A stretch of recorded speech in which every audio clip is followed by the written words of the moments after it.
دغه مرسته د ننګرهار د کار او ټولنیزو چارو ریاست په همکارۍ د USAID عقب 3 برنامې له لورې د هغو کورنیو سره وشوه چې د جګړې له امله زیانمنې شوې وي. په یاده مرسته کې هرې کورنۍ ته 18 ډوله لومړني خوراکي توکي ورکړل شول. د عقب 3 په نامه برنامه ده د وروستیو جنګونو متضرر فامیلونه ورنه حمایه کیږي.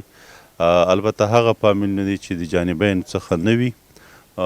د دغه برنامې له طریقه نن موږ 18 فامیلونه چې د وروستیو جنګونو کې متضرر شوي دي هغوی ته عاجله مرسته چې د فی سهم ارزښت یې تقریبا 240 ډالره کیږي 18 کلمه غذایي مواد دي.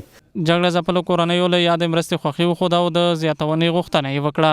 او موږ جنګو خراب کړي ټول ولس هم خراب دی تراب دی او بس دا شوی چې بس په حساب کې جنګ دی کې جنګونه کې کورونه هم ران شوي او ټول بس دغه زبېدلي خو لا په کار کړي چې موږ سره مرستې وشي او ډېرې سره وشي. مطلب دا دستي ستونزې خو نه حل کوي خو بیا هم دومره ګزاره کوي چې مطلب یو میاشت نیمې پورې ګزاره ډېره کوي.